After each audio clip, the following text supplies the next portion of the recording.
반갑습니다. 데이터로 도시를 살펴보는 킹메이커입니다. 오늘도 세 분 전문가 모시고 도시를 한번 살펴보도록 하겠습니다. 저는 여론조사하는 티브릿지의 박희성 대표입니다. 반갑습니다. 나이스 지니데이터에서 데이터 분석하고 있는 주식대 실장입니다. 안녕하세요. 빅데이터를 이용해서 상권 분석하고 있는 김영갑 교수입니다. 반갑습니다. 안녕하세요. 플러스에서 데이터를 판매하고 있는 데이터 보부상 이종수 책임입니다. 반갑습니다. 데이터 뭐라고요? 보부상. 보부상? 점점 업그레이드 되시네요. 요즘 뭐 과외 받아요? 방송하는 거? 저 거기 사온 거 같아. 저도 살아야죠. 아, 좋습니다. 자문하는 사람을 두신 것 같은데. 오늘 한번 자 과외 효과 얼마나 되는지 한번 보겠습니다. 우리 그 지난주에 수원 영통 얘기를 했었죠? 누가 한 분 안 계셨죠? 누가 없었어요 그때? 네, 누가 한 분 안 계셨어요. 그게 벌써- 어디 가셨어요? 예, 그때 잠깐 잠수. 뒷잔이 그게 아니던데. 교수님 요즘 그 학교 그만두시고 예. 엄청 바빠지셨다면서요? 사실은 그동안 학교에 있으면선 제가 하고 싶은 걸 마음대로 못했죠. 눈치를 봐야 되니까. 네. 예, 자유의 몸이 되니까 너무 바쁩니다. 전국을 누비고 다니시면서 홍길동처럼 동해번쩍 서해번쩍 하시면서 강의를 하신다고 들었습니다. 네, 강의도 하고 상권 분석도 해드리고 자문도 해드리고. 떼돈을 보신다는 소문이 있던데. 돈은 사실 그렇게 뭐 돈에 욕심내면 안 된다고 누가 자꾸 옆에서 찔러가지고 뒷잔이 교수님 차 바꿨다는 얘기 아이고, 예. 아유. 차를 바꾸셨다는데 그래서 내 차를 누가 봤나? 내 차 안 보여줘. 차를 안 보여줘. 그래서 그거 보여주면 안 될 것 같아. 우리 지금 여기가 저희 회사 건물이거든요. 회사 건물인데 기계식 주차장이에요. 그래서 교수님 오시면 특별하게 여의도가 주차하기가 굉장히 힘들거든요. 그래서 그렇죠. 특별하게 이게 주차 관리하시는 분에게 교수님 차는 좀 안전하게 잘 좀 이렇게 해주시라. 근데 차를 안 갖고 오셔. 생각해 봤더니 차가 너무 커. 아, 그래서 안 들어가는 거. 기계식 주차장에 안 들어가. 학교 그만두시고 지금 그냥 난리가 났어요. 그래서 루머가 날아다니시는 일파만파 퍼지고 있네요. 그거 모르시는구나. 근데 솔직하게 얘기하겠습니다. 과일 장사하려고. 트럭으로. 그것도 혹시 중고라는 소문 날까봐. 네, 일단 언제 한번 이거 촬영이 끝나고 보니까 저기 여의도 둔치 주차장에 차를 세우신 것 같은데요. 아유. 날아가 볼 생각입니다. 오늘은 사실 운전하시는 분이 대기하고 계시네요. 대기하고 로드 매니저라고 좀 불러주십시오. 로드 매니저. 그렇습니다. 저 인생 부럽습니다. 우리도 김영갑처럼. 그렇죠. 자, 오늘 이제 한 주 쉬었다가 이제 오래간만에 완전체가 돼서 다시 이제 도시를 털어보겠습니다. 자, 오늘은 어디로 갑니까? 예, 오늘은 한번 특별하게 한번 떠나보겠습니다. 특별하게 따뜻한 남쪽 제주도로 한번 가보겠습니다. 비행기를 태우시네요. 네.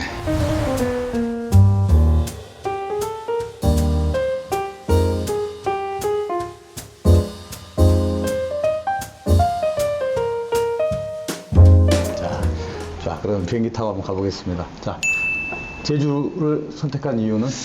예, 지금까지 저희가 다뤘던 지역들이 대부분 이제 주거 지역이거나 상업 지역이거나 업무 지역이거나 거의 이 세 가지였던 것 같아요. 근데 그렇죠. 저희 일상이 원래 그렇지 않습니까? 집에서 직장 출퇴근하고 그다음에 대부분의 소비는 집 근처나 아니면 직장 근처에서 또는 뭐 가끔 약속 있는 날 다른 지역으로 나가기도 하지만 그래도 대부분 뭐 애들 학원 보내고 뭐 집 근처에서 외식하고 이런 게 대부분 다 이제 집이나 그 직장 근처에서 일어나는데 오늘은 한번 전혀 다른 곳을 한번 바라보자. 그래서 우리나라에서 관광지라는 이름이 가장 잘 어울리는 지역. 그래서 상징적인 제주도를 지역이죠. 네, 한번 해보자라고 이제 잡았는데 사실 이제 관광객 입장에서는 제주도가 관광지지만 또 그 지역 내에서 거주하시는 분들한테는 또 생활의 문제일 수 있으니까 그 부분도 한번 다뤄보면 좋을 것 같아서 제주도로 한번 선정해봤습니다.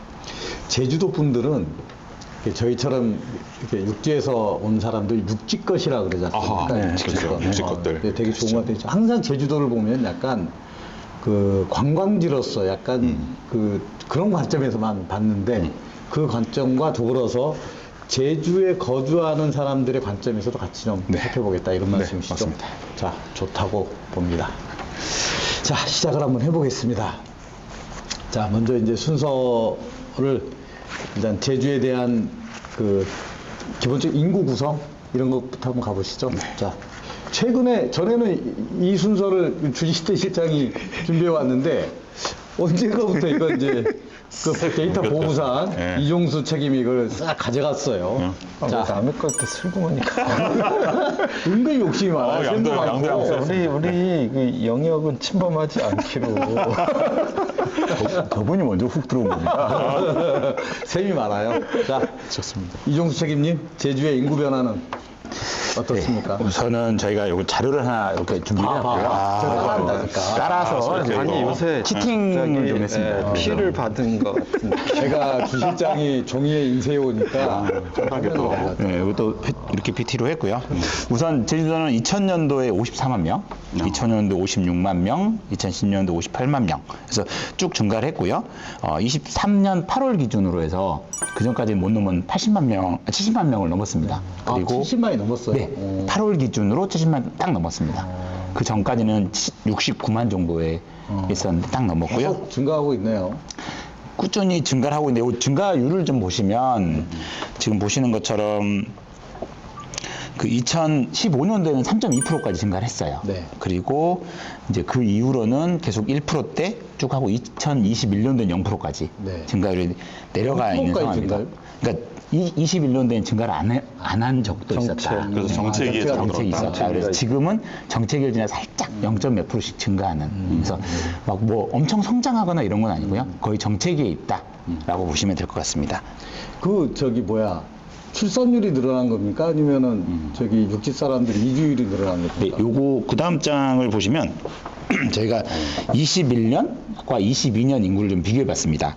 그러면 0세에서 9세는 감소를 많이 합니다. 그러니까 출산율이 떨어졌네요. 예, 출산이 떨어지지만 대신 40대부터 80대까지는 최소 10% 많게는 97%까지 증가를 합니다. 즉 나이 많으신 분들이 이주를 해오셔가지고 인구가 늘어난다 이렇게 보시면 한참 될것 뭐 같습니다. 제주 한 달 살기가 유행이었잖아요. 네네. 뭐 이효리 그 가수 효과도 있었고. 그렇죠. 네. 그래서 특별자치도청의 보고서를 보면 고령화 인구가 심각하다라고 하는 인구 부분 고령화가 멘트를 심각하다. 멘트를 좀 담아놓은 게 있습니다. 아니, 제 주변에도 은퇴하시고 제주도로 가신 분들 저 많이 봤어요. 네. 그러니까 사실은 거기 있는 노령 인구가 늘어난 게 아니고 네. 외지의 노령 인구들도 꽤 은퇴하신 분들이 제일 가고 싶은 곳이 제주도. 기후도 좋고. 네, 또 거기가 풍광도 이국적이고 좋죠. 즐기기도 하시지만 또 뭐 카페 하시겠다는 얘기들을 아, 저한테 전화 너무 많이 와가지고 제주에서 카페 하겠다고. 진짜 카페 많이 생겼어요. 네, 지금 뭐 완전 터져 나갈 지경입니다.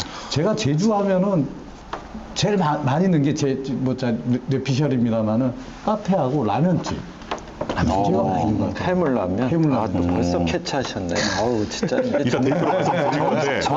역시 아, 이거를 그래요? 또. 아니, 보관 얘기 정치하시는 분들 이 외식 쪽으로 좀 오지 마세요. 영역 침범. 여기까지 또 그렇지. 오늘 영역 침범 너무한다 진짜. 그게 있었군요. 제 눈에만 보인 줄 그게 알았더니. 뇌피셜이 아니고요, 실제. 느낌이 벌써 그러면 그런 현상이 생기고 있는 거고요. 어느 날부터 갑자기 또 해물라면이 폭발을 하니까 네. 늘고 있습니다. 네, 다시 본론으로 돌아오겠습니다. 자, 보부상님. 네, 화면 잠깐만요. 잘 하고 계시죠? 네. 아까 제주도의 노령인구 얘기해 주셨는데, 전국 상황하고 비춰봐서는 좀 어떤가요? 좀 네, 저희가 똑같네요? 노령인구를 보니까 그 14세 이하 유소년 대비해서 65세 이상 고령인구를 비교한 노령화 지수라는 자료가 있더라고요. 요즘 또 교수님이 또 지수 중요하다고 하셔가지고 이 지수를 좀 찾아봤습니다. 그래서 23년 8월 기준으로 전국 기준이 1.67. 그러니까 100명이 어린아이 100명이 있다 그러면 어르신이 167명이 있다. 그러니까 우리나라 자체가 약간은 노령화되고 있다. 그렇죠. 뭐 이런 걸로 보시면 될 것 같아요. 그래서 여기 보시는 부분들은 저희가 노령화 인구 대비해서 평균 1.67 기준으로 높은 데는 빨간색, 낮은 데는 파란색으로 좀 표시를 했습니다. 그래서 수도권, 충청은 낮고, 지방. 네네, 지방 쪽. 지방으로 갈수록. 그러니까 광역시는 조금 좋은 편이지만, 뭐, 도 단위는 좀 낮다. 뭐, 이렇게 좀 보시면 될 것 같고요. 실제, 농촌 지역으로 갈수록 네. 우리 뭐 당연히 또 우리가 굳이 또 저걸 보지 않더라도 알 수 있는 거죠. 전라남도, 경상북도, 강원도, 전라북도, 부산광역시. 경상남도는 좀 고령화 그렇게 심각한 편은 아닌 것 같으네요. 네, 산업 기반이 많아서 그런가요? 부산광역시가 의외로 5번째입니다. 그래서 노령화가 좀 많아지는 부분이고, 재밌는 건 세종특별자치시가 네. 가장 노령화 지수가 낮은 곳입니다. 그렇죠. 심지어 농촌 마이너스. 중심이니까. 예, 그렇게 돼 젊은 있고. 사람들이 많잖아요. 그리고 그 이후로 경기도, 울산광역시, 광주광역시. 그래서 광주광역시가 저번에 다뤄봤지만 의외로 노령화 지수가 좀 낮은, 뭐 밑에서 4번째 정도 되는 곳이라고 좀 볼 수 있습니다. 그래서 제주도 인구가 제주시 쪽 인구가 49만 명입니다. 그래서 약간 제가 40에서 50만 명 정도 되는 시군구를 한번 20개 정도 뽑아가지고 비교를 했고요. 보기? 예, 비교를 했는데 실제 20개 정도 된 21개를 보면 평균 1.49. 준비 엄청 약간 전국보다 약간 넓습니다. 그래서 제주시가 1.19로 21번째입니다. 즉 노령화 인구가 높지 않은 노령화 인구 지수가 낮은 곳으로 앞에서부터 21번째니까. 그나마도, 그래도 아까 우리 은퇴한 사람들이 많이 이주를 했다 그랬는데 그래도 전국 평균에 비해서는 괜찮은 많이 괜찮죠. 정도다. 그러니까 이게 20개의 비슷한 규모의 시도를 봤을 때 뒤에서 4번째니까 상당히 좋은 편이죠. 알겠습니다. 예, 그리고 대신 이제 저희 그 서귀포시 같은 경우는 20만 정도 인구가 되거든요. 그래서 20만 정도 비슷한 시군구를 찾아봤는데 한 11개 정도 나왔고 전체가 1.74. 그러니까 아까 말씀드린 제주보다는 조금 그러니까 규모가 작을수록 노령화가 좀 많이 돼 있는 그런 모습인데 서귀포시 같은 경우는 11개 중에 5번째. 그러니까 제주시보다는 전체가 노령화되어 있는데 거기서 좀 윗선 앞에 있는 부분이라서 조금 더 많이 노령화되어 있다는 걸 수치적으로 좀 알아볼 수 있는 부분입니다. 알겠습니다. 그러니까 제주시보다는 서귀포 쪽이 좀 더 고령 인구가 많다. 그래서 아까 특별자치시에서 얘기한 것처럼 노령화 부분은 제주시보다는 서귀포시 쪽이 조금 더 준비를 해봐야 되는 타임이 아닌가라고 보고 있습니다. 알겠습니다. 이따 뭐 상권 얘기도 하고 이제 쭉 하다 보면 이제 그런 대응책들이 좀 나올 거라는 생각도 듭니다. 근데 아무래도 이제 육지 것들의 입장에서 보면은 이제 제주도는 이제 관광지지 않습니까? 코로나 때 하면 제주도 가기가 그렇게 힘들었어요. 그렇게 힘들었고 뭐 그때 뭐 또 골프 좋아하시는 분들은 제주도에 골프 부킹하기가 그렇게 힘들었다 하소연들도 많이 하고 그랬습니다. 이제 코로나가 풀리고 이제 선택지가 좀 많아졌잖아요. 이제 관광을 갈 수 있는 요즘 뭐 일본으로도 많이 가고 그랬습니다. 근데 실제 데이터상으로 이제 그러니까 사람들이 이제 체감하는 건 최근에 뭐 제주도 가는 비행기를 구하기도 좀 그렇게 어렵지 않아졌고, 그래서 사람들이 많이 줄었다. 뭐 코로나 때 제주 뭐 물가도 많이 오르고 그래서 많이 줄었다. 막 이런 얘기들이 있었단 말이에요. 근데 실제 데이터상으로도 관광객들의 방문하는 전체적인 숫자가 줄었는지 늘었는지 이런 것도 좀 파악해 보셨죠? 네네. 제가 초기에 저를 설명할 때 데이터 보부상이라고 설명드린 이유가 앞에 거는 경기도시청, 그리고 저 유동인구 데이터, 그리고 뭐 요번 거 데이터는 특별자치도의 관광협회 데이터를 가져왔습니다. 그래서 여러 군데를 가져와서 말씀드린다는 것 때문에 요 용어를 좀 갖다 썼고요. 일 많이 했네. 시간이 좀 많아가지고. 그래서 왜 저희 데이터를 봤을 때 약간 떨어져가지고 네. 진짜 떨어졌나? 라고 저희 데이터를 좀 검증을 해보려고 저희가 관광협회 데이터를 좀 가져왔습니다. 그래서 7월 말 기준으로 22년 누적 입도자 수가 810만 명이 되는데 23년도에 입도자 수는 778만 명으로 3.9% 감소했습니다. 그것도 역시 22년도도 1월부터 7월 말까지, 예. 23년도도 이제 떨어졌다는 거네요. 예. 그러니까 전체 내국인 외국인 할 거 없이 다 떨어졌다는 거네요. 그 부분은 이제 내국인은 7.3%가 감소를 했고요. 내국인은 예, 그러니까 내국인이 제주도 오는 것보다 좀 다른 곳을 갔다라고 볼 수 있고 대신 외국인이 10배 증가했습니다. 외국인은 10배 증가했고 22년도에 3만 명인데 23년도에는 30만 명으로 10배 정도 증가를 했습니다. 내국인 외국인 그래서 그 합쳐진 그 숫자도 22년도에 비해서 줄어들었고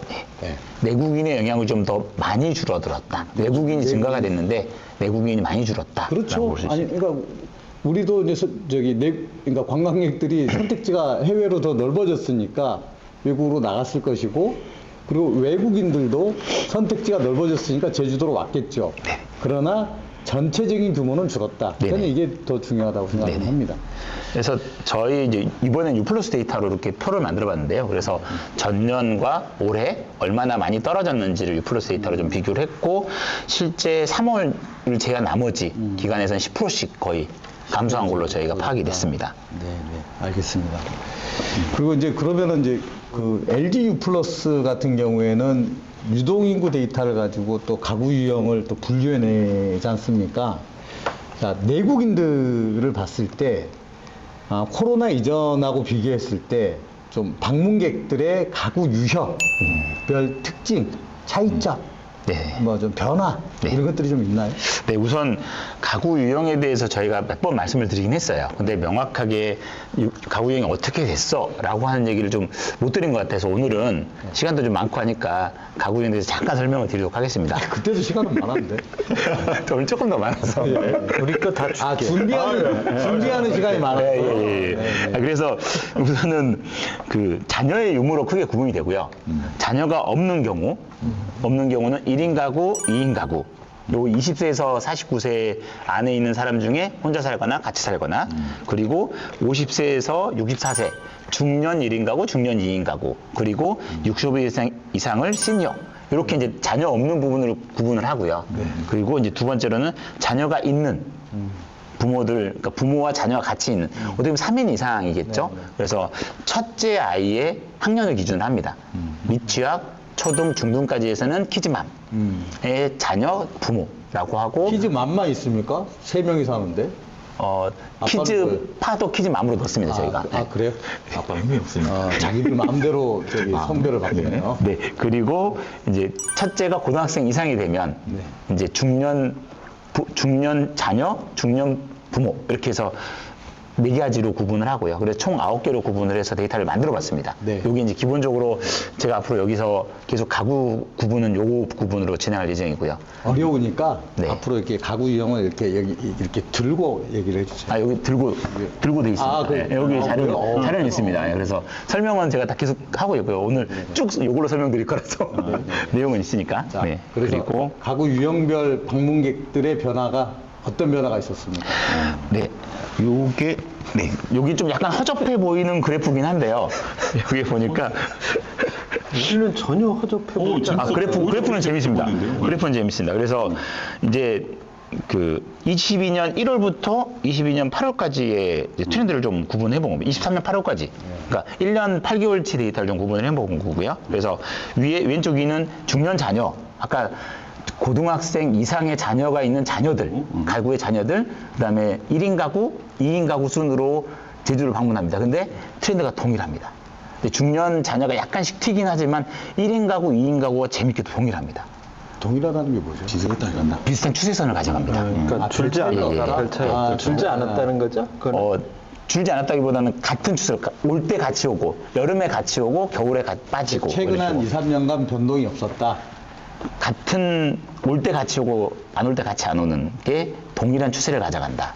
추세선은 비슷해요. 예. 방문하는 그 시기에 방문하는 시기가 동일하다. 비슷하다. 이렇게 보시면 될 것 네, 같습니다. 네. 그래서 왼쪽에 보시는 것처럼 이 여름에 많이 오고 겨울에 안 오고 이번 여름에도 또 많이 오고 하는 저는 식의. 이제 궁금한 건 그건 알겠는데 그렇겠죠. 작년에도 기후가 좋을 때 많이 오겠죠. 휴가를 많이 낼 수 있는 때. 근데 이제 그것만 보면 그런데 오른쪽에 여기 표의 오른쪽에 보시면 이게 중년 부모, 중년 1인, 시니어 같은 경우는 생각하실 때 방학 때 안 오십니다.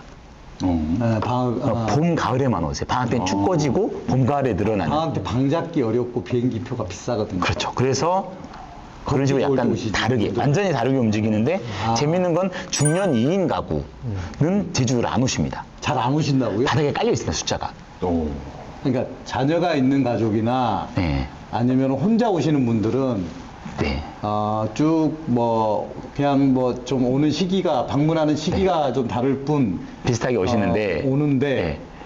중년 2인 가구. 간에는 제주도를 안 가요? 중년이 되면 안 오시는 것 같아요. 이 데이트상으로는. 그러니까 그냥 젊었을 때 2인 가구는 오시는데 중년이 되면, 그러니까 아까 45세 이상이 되는 순간부터는 제주도 거의 안 오십니다. 처음 듣는 얘기. 데이트가 없습니다. 아예. 교수님. 신기합니다. 왜 그러십니까? 중년. 본인은 어디로 가십니까? 그렇죠. 저는 저도 제주를, 그러네. 가면. 아니 이게 왜냐하면 이런 데이터들을 우리가 얘기할 때요, 이 시청하시는 분들도 그냥 자기 라이프 스타일을 생각하면 아주 답은 쉬워요. 그러니까 자기는 어떻게, 그러니까 이제 여기서 문제가 뭐냐, 이제 젊은 사람들은 이해가 잘 안 실 수 있어요, 그죠? 네.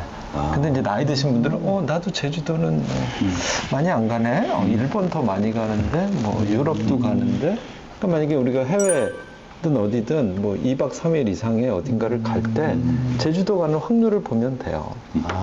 근데 아무래도 연령대가 높아지면 소득 수준도 높아지고, 그러니까 제주도는 또 충분히 많이 가봤고, 그러니까 아마 그런 현상들이 생기는 것 같습니다. 이제 이런 게 제가 이제 오늘도 진짜 오늘 준비 엄청나게 뭐 이게 칼을 갈고 나온 것 같다는 방은 터졌어요, 또 저도 이제 이렇게 얘기하시는 거 들으니까 그런 우리 킹메이커 이 유튜브가 이게 원래 그게 아니었는데 우리가 전 국민 대상으로 지금 빅데이터를 이해하고 해석하고 활용하는 교육을 시키는 프로그램이 되어가는 것 같아서 와 이거 짱이다. 나도 공부 엄청 해. 그럼요. 이거 뭐죠? 소비 기여도 이런 것들을 어디서 들어보겠습니까? 그러니까요. 저도 오늘 지금 말씀하시는 걸 들어보니까 이거 진짜 이거 깊이가 도대체 우리 어디까지 가려고 이러는 건가? 뭐 이런 이건 제주도에서 생각이 들어서. 행정하시는 분들도 지금 저런 신박한 자료가 뭘 의미하냐면 여름 성수기 때 가는 가구 유형과 봄 가을에 어떤 단풍놀이 하러 가시는 유형. 그런데 그 둘 다 없는 이제 중년 이상이 되면 안 간다. 그리고 굉장히 큰 사이트를 내는. 왜냐하면 저희도 이렇게 상권 분석을 할 때 사실은 제일 중요한 게 누가 여기를 왜 오느냐를 아는 게 제일 중요하잖아요. 그렇죠. 근데 그걸 일반적인 노출되어 있는 데이터로는 이런 게 잘 안 나와요. 상권 분석 시스템 아무리 만들어도 맞아요. 맞습니다. 그건 나올 수가 없거든요. 지금 우리나라에 있는 이 상권 분석 시스템 같은 게 나와 있는 것들이 근데 사실은 이게 제일 중요한 거거든요. 지금 정답을 다 얘기했어요. 언제 누가 온다? 그럼 결국엔 그땐 어디 가서 뭘 소비한다. 이게 다 설명이 되는 거죠.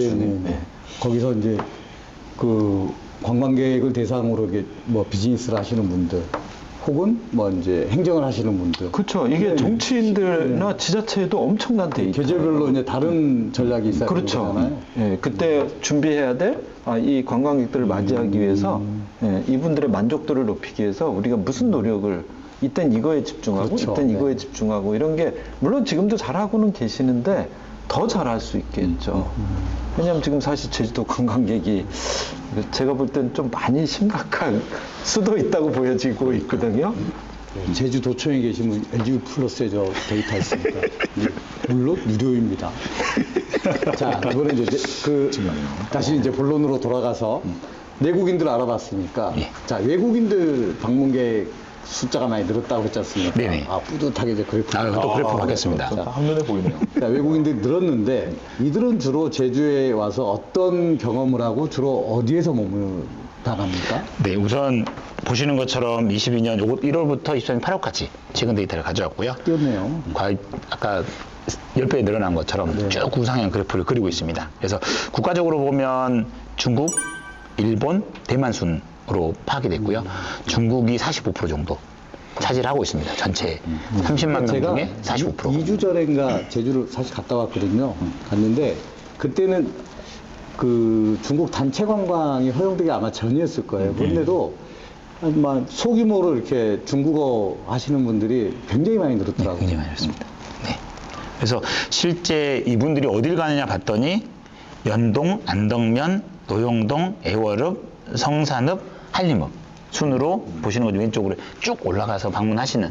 그래서 저희들이 좀 알만한 곳, 연동이나 안덕면 같은 경우는 핫플레이스들이 많이 있고, 뭐 노용동, 애월 이런 데 뭐 원래도 많이 아는 곳이고, 그래서 이런 부분들이 또 어떤 지역인지는 뭐 저도 잠깐 말씀드릴 거고, 뭐 또 상권 분석할 때도 좀 이게 나올 것 같습니다. 그래서 약간 굳이 구분하자면은 제주시 권역 쪽에 많이 머무시네요. 외국인들께서는. 네네. 네. 알겠습니다. 자, 이렇게 또 알아봤고, 오늘 뭐 거의 그 이종수 리사이틀인데요. 자, 유형화 분석도 좀 준비해 오셨어요. 제주도를 유형화를 했다. 잘 모르겠어요. 그 유형화가 어떤 개념인지. 뭐 유형화를 통해서 행정동별 특성을 파악했다. 네네. 이렇게 저한테 네, 그 우선- 말씀해 주셨는데 뭡니까? 네, 제주도에 행정동이 43개가 있습니다. 이 부분을, 이 행정동들을 어떤 특성이 있을까? 저희가 그러니까 제주시와 서귀포시를 다 해서 네. 같이 합쳐서 제주시, 서귀포시 그리고 읍들이랑 다 합혀가지고 읍면동. 네, 읍면동 기준으로 했을 땐 43개. 각각의 뭐 더 내려가면 조금만 스팟마다 다를 수 있지만 행정동을 가지고 그 행정동 안에서 뭐 특성들이 나오지 않을까. 나오죠. 저 아까 말씀 뭐 노용동이 어떤 특성을 가지고 뭐 추자면이 어떤 특성을 가지고 이런 것들 좀 발견하면 그 행정동을 어떻게 운영할지에 대한 더 가이드들이 나오지 않을까 싶어서 실은 어떻게 보면 애월읍이 잘해 못해 라는 구분을 할 때 잘한다 못한다를 어떻게 얘기하지? 무슨 기준을 얘기하지?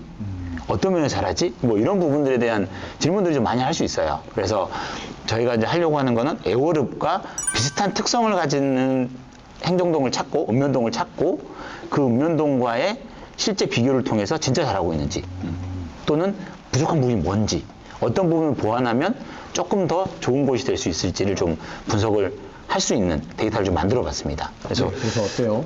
이 데이터는 저희 좀 오래전에 해서 22년 10월치 한 달치 데이터를 가지고 진행을 했고요. 실제 저희 유플러스 가지고 유동인구 숫자를 여러 가지 지표, 112개의 지표를 만들어 가지고 군집 분석을 좀 진행을 했습니다. 그래서 결과는 이렇게 5개의 군집으로 좀 저희가 표시를 했고요. 집이라면 유형이 5개라는 유형이 5개. 예, 그래서 5개의 43개의 읍면동을 5개의 모임으로 이렇게 만들었다고 보시면 되고요. 첫 번째는 이제 유동인구 대비해서 관광객 비율이 높은 투어리즘, 높은 투어리즘 쪽. 야, 이건 진짜 이 데이터는 교수님 저기 제주에서 사업하시는 분들은 굉장히 유용하겠는데요. 오늘 그러니까요. 오늘 다 나온다니까요. 네? 오늘 진짜. 초반부터 이렇게 지금 달리고 있습니다. 자, 이종수 리사이트. 그리고 왜냐면 이게 유동인구, 그러니까 인구 데이터만 가지고도 뭘 설명할 수 있는지. 되게 좋은. 네. 감사합니다. 두 번째는 이제 새벽 시간대에 장년층들이 많은 낚시 가시는 분들, 낚시 천국. 그리고 세 번째는 관광객보다는 현지인들이 많은 현지인 마을. 네 번째는 이제 청년들이 많은 리단길. 다섯 번째는 유동인구도 높고 관광객도 많은 관광지구. 이렇게 5개로 좀 구분을 했습니다. 그래서 보시는 것처럼 이 빨간 선이 그 유형을 설명해주는 지수의 높낮인데요. 유형이 명확하게 분류가 됩니다. 보시면 또 동일한 지수를 가지고 수치들 얼마나 가지고 있는지를 봤을 때 동일하게 구분이 돼서 이렇게 유형화되는 부분이 좀 가능할 것 같다라고 좀 보고 있고요. 그리고 다음 장이 저희가 이제 그러면 그 5개 있는 행정동이 몇 개냐? 뭐가 있냐라고 쭉 저희가 나래비를 좀 배워봤습니다. 들어봅시다. 예. 그래서 뭐 다 설명드리는 그런 것보다는 그 낚시했던 것, 추자면. 낚시의 거의 메카라고 부릅니다. 그래서 추자면 하나만 딱 그쪽에 군집이 됐고요. 낚시 유형은 네, 추자 하나. 추자면, 네, 그렇게 볼 수 있고. 그리고 저희가 그 투어리즘 많은 곳, 저희가 소위 말해 많이 들어본 곳은 유형 5에 다 들어있습니다. 애월, 뭐 유명 성산에 성산, 뭐 이런 유명 관광지는 다 5에 들어있고, 그리고 방폭포 막 이런 데. 예, 거기에 해당되는 동들은 다 유형 5에 들었다고 보고 조금 젊은이들이 많이 가거나 좀 약간 앞으로 핫플레이스가 될 수 있는 곳, 이게 유형 4에 들어있습니다. 그래서 저희가 어딥니까? 원래 애월이 좀 그런 데였는데. 애월이 지금은 관광지구가 좀 많이 그냥 있죠. 그냥 네. 전에는 애월이 처음에 뜰 때는 이제 이효리 효과가 있었고 맞아요. 거기 처음에 있었죠. 그 빅뱅이 누구죠? 그 멤버 중에 하나가 큰 카페를 한다고 해서. 운영했었잖아요. 그러면서 그게 완전히 젊은이들 네네. 성지였단 말이에요. 그런데 그들이 좀 빠져나가고 이제는 그냥 관광객들은 일반적인 맞습니다. 관광객들이 이제 그 자리를 채웠군요. 네네.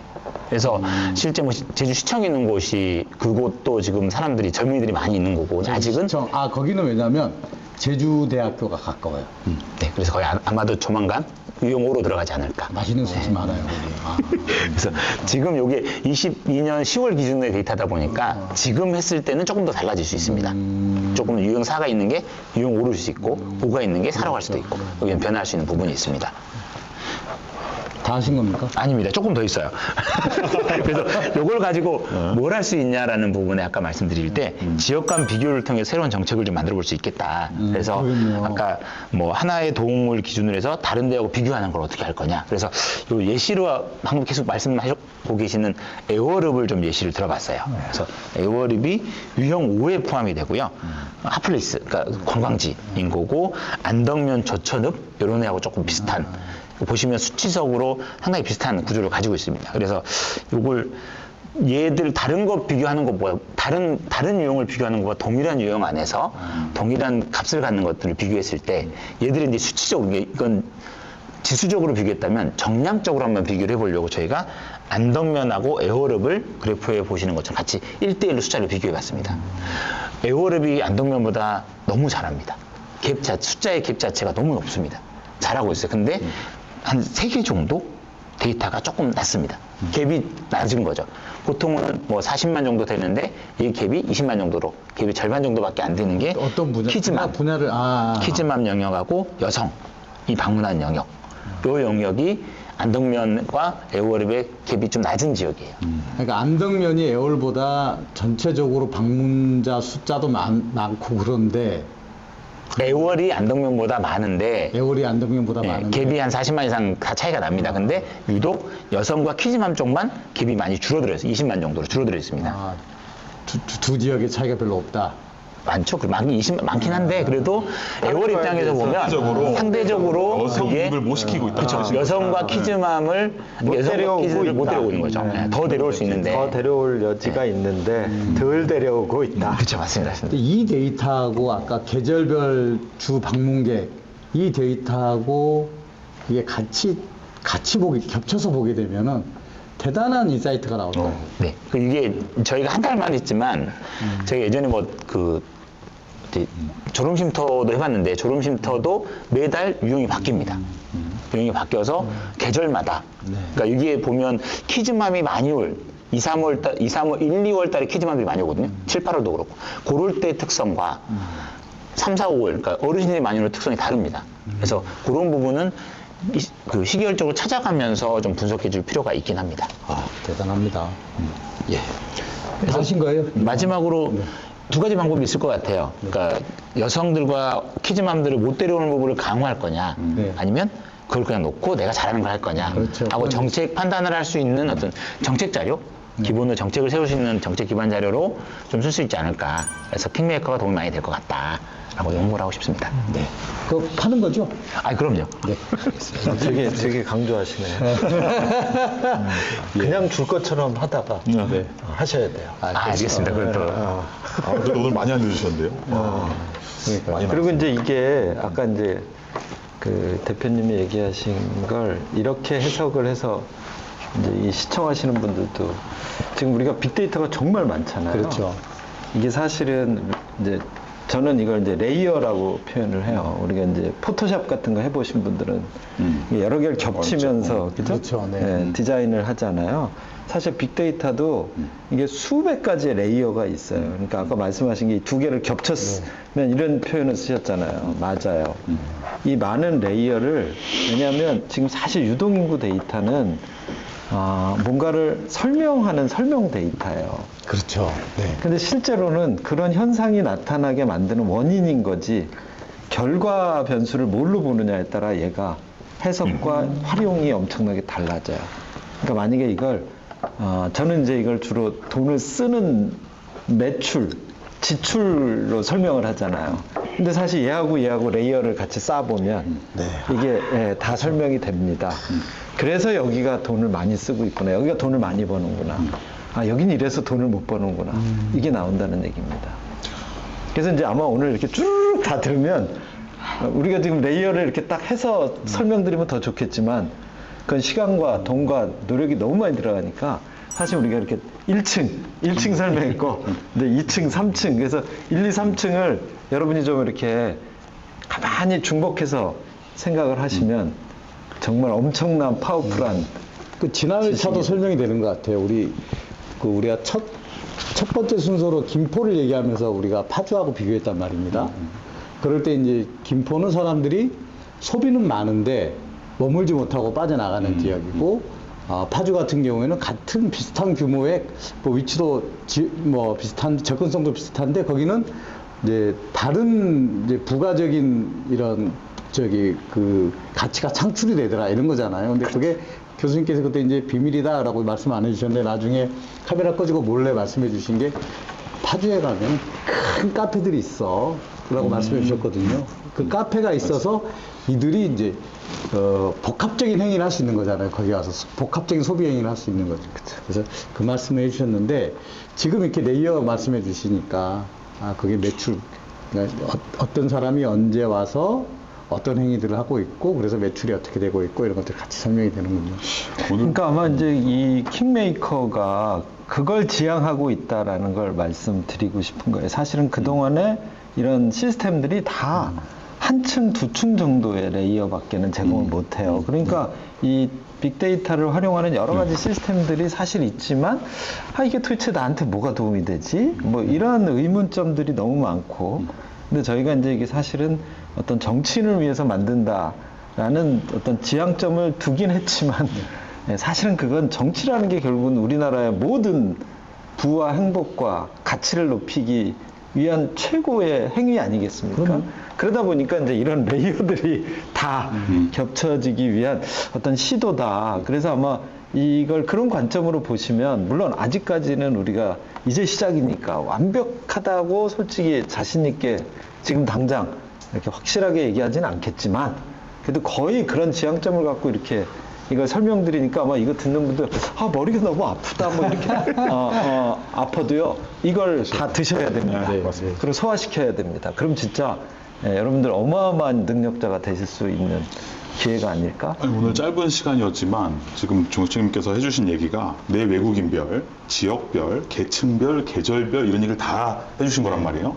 근데 아까 일반적으로 월별 그냥 그 활성화되는 시기만 보면 성수기와 비수기가 나뉘는데 그러면 그 자료만 보면 비수기에는 우리 뭐 하지? 아무것도 할 게 없네. 이렇게 끝나는 문제를 아까 이제 계절별로 그 비수기에도 찾아오는 고객들이 따로 있다. 이런 얘기를 해주신 거거든요. 그러면 이제 전략이 나오는 거죠. 비수기에도 우리가 뭘 해야 될지. 그래서 아까 레이어 얘기가 이제 그런 말씀으로 읽힙니다. 그러니까 그런 레이어들을 겹치다 보면 우리가 좀 나가야 되는 방향도 잡히고 전략도 세울 수 있고. 그래서 오늘 굉장히 많은 자료를 준비해 오신 게 아주 막 티가 나고 있습니다, 지금. 오늘 대단한 여러 가지 자료들을 어디까지 발전하는지 한번 계속 두고 보도록 하겠습니다. 자, 지금까지 데이터 보부상의 제주도 인구, 유동인구, 유형화 이렇게까지 한번 얘기를 들어봤습니다. 그리고 또 잠깐 쉬었다가 우리 이제 다음은 우리 김영학 교수님의 본격적인 제주도 상권 분석, 뾰족한 상권 분석을 한번 들어보는 시간을 갖도록 하겠습니다. 잠시 쉬었다 가겠습니다.